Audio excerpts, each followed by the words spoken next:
Hello. അപ്പം ഇന്ന് എൻ്റെ ബർത്ത്ഡേ ആട്ടോ. അപ്പം ഞാൻ ഇന്നലെ ക്ലാസ് ഒക്കെ കഴിഞ്ഞ് കേക്കൊക്കെ മേടിച്ച് വെച്ചിട്ടുണ്ടായിരുന്നു. അപ്പം ഇപ്പോൾ 12 മണി ആവാൻ വേണ്ടി പോവാണ്. അപ്പം ഞാൻ കേക്ക് കട്ട് ചെയ്യാൻ വേണ്ടിയുള്ള കുറച്ചൊരുക്കങ്ങളിലാണ്. സംഭവം എന്താണെന്ന് വെച്ചിട്ടുണ്ടെങ്കിൽ പണ്ടൊക്കെ എൻ്റെ ബർത്ത്ഡേ ആകുന്ന സമയത്ത് ഞാനിങ്ങനെ ആലോചിക്കുമായിരുന്നു, ഫ്രണ്ട്സൊക്കെ വന്ന് കേക്കൊക്കെ കട്ട് ചെയ്ത് അങ്ങനെയൊക്കെ ആയിരുന്നെങ്കിൽ നല്ല വൈബായിരിക്കുമല്ലോ എന്നൊക്കെ. കോളേജൊക്കെ വന്നതിന് ശേഷം നമുക്ക് ആ കേക്ക് കട്ടിങ് കാര്യങ്ങളൊക്കെ എല്ലാ വർഷവും ഉണ്ട്. പക്ഷേ ഇപ്പം എൻ്റെ മൈൻഡ് സെറ്റ് എന്ന് വെച്ചിട്ടുണ്ടെങ്കിൽ അങ്ങനെ ഒന്ന് രണ്ട് സർപ്രൈസ് ആയിട്ടുള്ള ഒരു കേക്ക് കട്ടിങ് കാര്യങ്ങളൊക്കെ കിട്ടിയാൽ സന്തോഷം. അതില്ലെങ്കിൽ പോലും ഞാൻ എൻ്റെ ബർത്ത്ഡേക്ക് ഒരു ചെറിയൊരു കേക്ക് മേടിച്ചാലും ഞാൻ സെലിബ്രേറ്റ് ചെയ്യും. അതാണ് എൻ്റെ പുതിയൊരു policy. Happy birthday to U.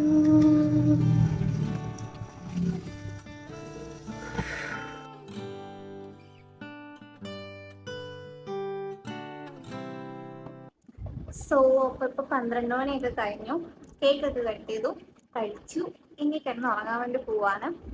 നാളെ കുറച്ച് നല്ല പണിയുണ്ട്, കുറേ എഴുതാനുണ്ട്.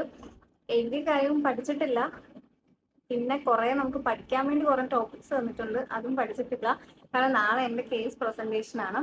അതാണ് എനിക്ക് കിട്ടിയ ടോപ്പിക്കാണ് ലുക്കീമിയയും കൂടെ. അപ്പം അതിൻ്റെ നമ്മുടെ കേസ് എന്ന് പറയുന്നത് അതിനെപ്പറ്റിയൊന്നും നമ്മുടെ ഗ്രൂപ്പിൽ നോക്കിയിട്ട് കണ്ടിട്ടൊന്നുമില്ല.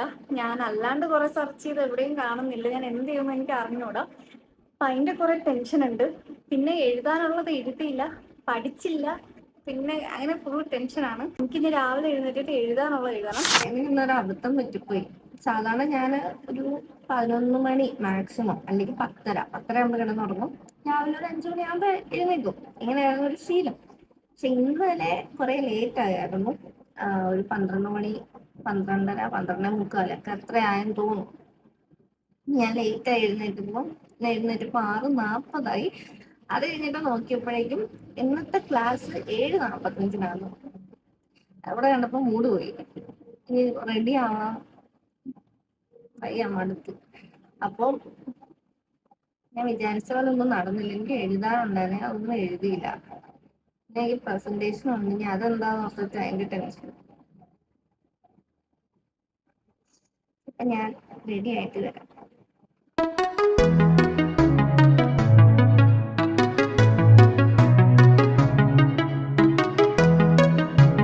അപ്പം ഞാൻ ഇന്ന് കോളേജിൽ ഈ ഒരു കുർത്തയാണ് ഇടുന്നത്.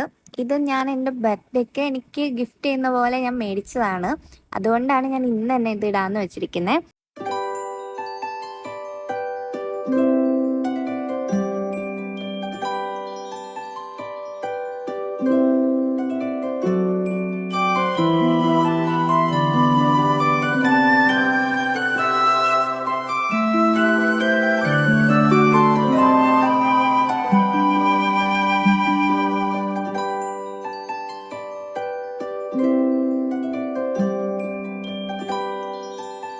ഞാനെന്താ ഇത്ര കൊടുത്ത ഡ്രസ്സ് മാറിയെന്ന് ഓർക്കുന്നുണ്ടായിരിക്കും.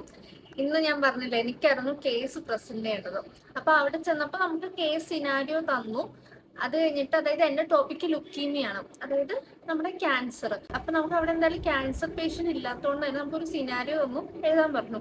അപ്പൊ ഓൾറെഡി ഞാൻ കുറച്ച് നോട്ട്സ് എഴുതി വെച്ചിട്ടുണ്ടായിരുന്നു. പക്ഷെ ഞാൻ ബാഗ് എടുത്ത് നോക്കിയപ്പോഴേക്കും ബാഗിൽ ബുക്ക് എടുത്തിട്ടുണ്ടായിരുന്നില്ല. പിന്നെ ഞാൻ വീണ്ടും തിരിച്ച് വീട്ടിൽ വന്ന് ബുക്ക് എടുത്ത് ഞാൻ എഴുതാൻ വേണ്ടി തുടങ്ങി. അപ്പൊ അത് എഴുതിക്കൊണ്ടിരുന്നപ്പോഴേക്കും മാം പറഞ്ഞു, പൊതുവെ മാം ഒരു 11 മണിയൊക്കെ ആകുമ്പോഴേ വരത്തുള്ളൂ. പെട്ടെന്ന് ഇന്ന് വന്നിട്ട് പറഞ്ഞു, ഇന്നത്തെ ഒരു മീറ്റിംഗ് ഉണ്ട്, അതുകൊണ്ട് ഞാൻ 10:15 വരും എന്ന് പറഞ്ഞു. അപ്പൊ ഞാൻ എഴുതാൻ തുടങ്ങിയത് തന്നെ 9:30. അത് അത്യാവശ്യം നല്ല വാസ്റ്റാണ്, ഞാൻ കാണിച്ചു തരാവേ. പിന്നെ അത് എഴുതുന്നതിന്റെ ധൃതിയിൽ ഞാൻ വീഡിയോ എടുത്തില്ല ഒന്നും. അപ്പം ഞാൻ എഴുതിയത് കാണിച്ചു തരാവേ.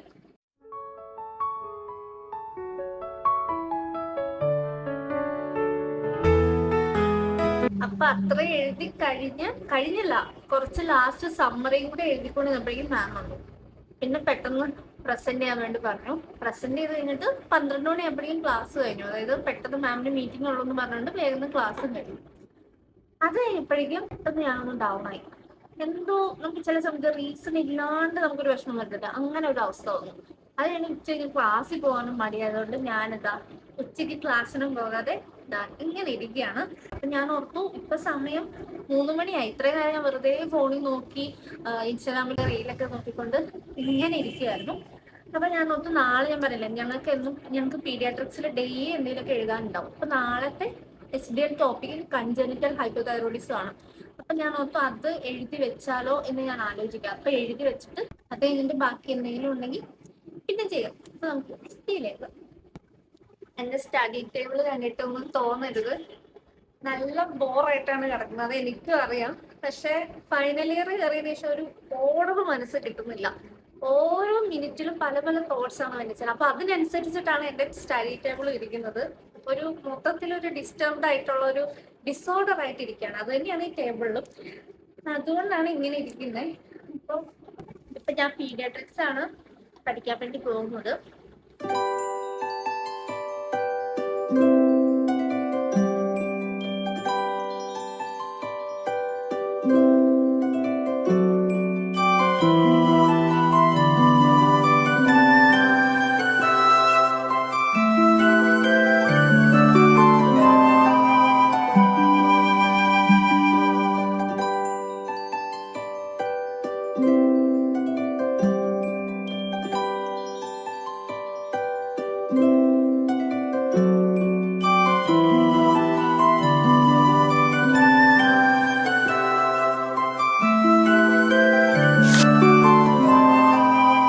സോ ഇന്നത്തെ ദിവസത്തെ ഏറ്റവും സ്പെഷ്യൽ ആയിട്ടുള്ള മൊമെൻ്റ് ആണിത്. സത്യം പറഞ്ഞു കഴിഞ്ഞാൽ ഞാൻ പറഞ്ഞില്ലേ, ബർത്ത്ഡേ ഒക്കെ ആയിട്ട് രാവിലെ ഒരു ഉച്ചവരെ കുഴപ്പമുണ്ടായിരുന്നില്ല. പക്ഷെ ഉച്ച കഴിഞ്ഞതിന് ശേഷം എന്തൊക്കെയൊക്കെ റീസൺസ് കൊണ്ട് എൻ്റെ മൈൻഡ് ഒന്ന് ഡൗൺ ആയിരിക്കുമായിരുന്നു.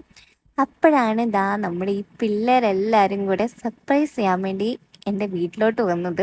ഏതായാലും ഒരു കേക്ക് കട്ടിങ് ഞാൻ എന്തായാലും എക്സ്പെക്ട് ചെയ്തിട്ടുണ്ടായിരുന്നു. അപ്പം അതുകൊണ്ട് തന്നെ വരിക, കേക്ക് കട്ട് ചെയ്യുക, അത്ര ഉണ്ടാവുള്ളൂ എന്ന് ഓർത്തു. പക്ഷേ 2-2.5 മണിക്കൂർ അവരുണ്ടായിരുന്നു കേട്ടോ. ആ ഉണ്ടായിരുന്ന അത്രയും മണിക്കൂർ അത്രയും സന്തോഷം ഉണ്ടായിരുന്നു. അത് എങ്ങനെ എൻ്റെ വാക്കുകൊണ്ട് എനിക്ക് പറയണമെന്ന് അറിയത്തില്ല. കാരണം 2025 സ്റ്റാർട്ട് ചെയ്തതിനു ശേഷം ഇത്രയും മനസ്സ് തുറന്ന് ചിരിച്ചൊരു ദിവസം അന്നായിരുന്നു കേട്ടോ. സംഭവം എന്താന്ന് വെച്ചിട്ടുണ്ടെങ്കിൽ നമ്മുടെ ഫ്രണ്ട്സ് എല്ലാവരും കൂടെ ചേരുമ്പോൾ അതിലെ കളിയാക്കാൻ വേണ്ടി ഒരാളുണ്ടാവത്തില്ലേ, അതായത് ഒരാൾ എയറിൽ പോകുന്ന ഒരു അവസ്ഥ ഉണ്ടാവത്തില്ല, അത് തന്നെയായിരുന്നു. അങ്ങനെ അവരെല്ലാം വന്നതിന് ശേഷം മൈൻഡൊക്കെ ഒന്ന് നല്ല സെറ്റായി, ഭയങ്കര ഹാപ്പിയായി.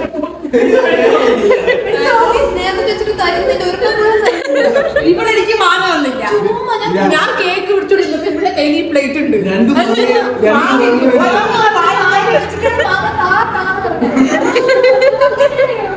രണ്ട് മാങ്ങയെ ഒരു തേങ്ങ 1 കിലോ മുന്തിരിങ്ങയും തിന്നിട്ടുണ്ട്.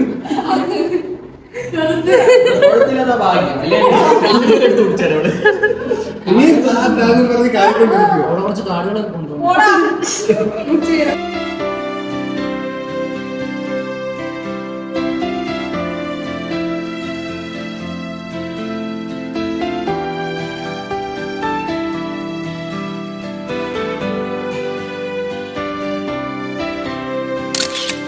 സോ അപ്പം അവരെല്ലാം പോയി കഴിഞ്ഞതിന് ശേഷം ഡിന്നറൊക്കെ കഴിച്ചതിന് ശേഷം വീണ്ടും ബാക്കി എഴുതാനുള്ള നോട്ട്സും കാര്യങ്ങളൊക്കെ എഴുതുമായിരുന്നു. പിന്നെ അത് കഴിഞ്ഞിട്ട് കുറച്ച് പഠിക്കണം എന്നൊക്കെ വിചാരിച്ചു. പക്ഷേ അത് നടന്നില്ല. അതെന്താന്ന് വെച്ചാൽ ലാസ്റ്റ് ഞാൻ പറയാം. അപ്പം എഴുതാനുള്ള കാര്യം എന്ന് വെച്ചിട്ടുണ്ടെങ്കിൽ കുറച്ചുണ്ടായിരുന്നുള്ളൂ. ഓൾമോസ്റ്റ് ഞാൻ 1 പേജ് എഴുതിയിട്ടുണ്ടായിരുന്നു. പിന്നെ ഇനി 1 പേജും കൂടെ എഴുതാനുണ്ടായിരുന്നുള്ളൂ. അപ്പം അതാണ് ഞാൻ എഴുതിക്കൊണ്ടിരിക്കുന്നത്. ഇത് കഴിഞ്ഞിട്ട് എന്തെങ്കിലുമൊക്കെ പഠിക്കാമെന്നായിരുന്നു വിചാരിച്ചത്. പക്ഷെ എനിക്ക് പെട്ടെന്ന് ചുമ വന്നു. ചുമ വന്നു കഴിഞ്ഞാൽ പിന്നെ അത് നിൽക്കത്തില്ല. എന്താന്ന് വെച്ചിട്ടുണ്ടെങ്കിൽ ഞാൻ മുമ്പത്തെ ഒരു വീഡിയോയിൽ പറഞ്ഞിട്ടുണ്ടായിരുന്നു, എനിക്ക് ഈടായിട്ട് ഭയങ്കരമായിട്ട് ചുമയായിരുന്നു, ഭയങ്കര ബുദ്ധിമുട്ടായിരുന്നു, എക്സാമിൻ്റെ സമയത്തൊക്കെ കുറച്ച് ഡിഫിക്കൽട്ട് ആയിരുന്നു എന്നൊക്കെ. അപ്പം ഞാൻ കഴിഞ്ഞ ദിവസം ഹോസ്പിറ്റലിൽ കാണിച്ചപ്പം എനിക്ക് അലർജിക് കോഫ് ആണെന്നാണ് സാർ പറഞ്ഞത്. അപ്പം നെബുലൈസ് ചെയ്യണമെന്ന് പറഞ്ഞത് കൊണ്ട് തന്നെ ഞാൻ വീട്ടിൽ തന്നെ ഒരു നെബുലൈസർ വാങ്ങി വെച്ചിട്ടുണ്ട്. അപ്പം അതാണ് ഞാനിപ്പോൾ ചെയ്തുകൊണ്ടിരിക്കുന്നത്. അപ്പം അത്രയായിരുന്നു എൻ്റെ ഇന്നത്തെ ഒരു ദിവസം എന്ന് പറയുന്നത്. ആക്ച്വലി ഇങ്ങനെ അല്ല പൊതുവെ, പക്ഷെ ഇന്നത്തെ ദിവസം ഇങ്ങനെ ആയിരുന്നു. അപ്പം നല്ലൊരു പ്രൊഡക്റ്റീവ് ആയിട്ടുള്ള ഒരു ദിവസത്തെ വ്ളോഗ് ഞാൻ പിന്നെ ഒരു ദിവസം ചെയ്യാം കേട്ടോ. അപ്പം ഇത്രയേ ഉള്ളൂ ഈ ഒരു വീഡിയോ. അടുത്തൊരു വീഡിയോയിലേക്ക് കാണാം. Bye bye.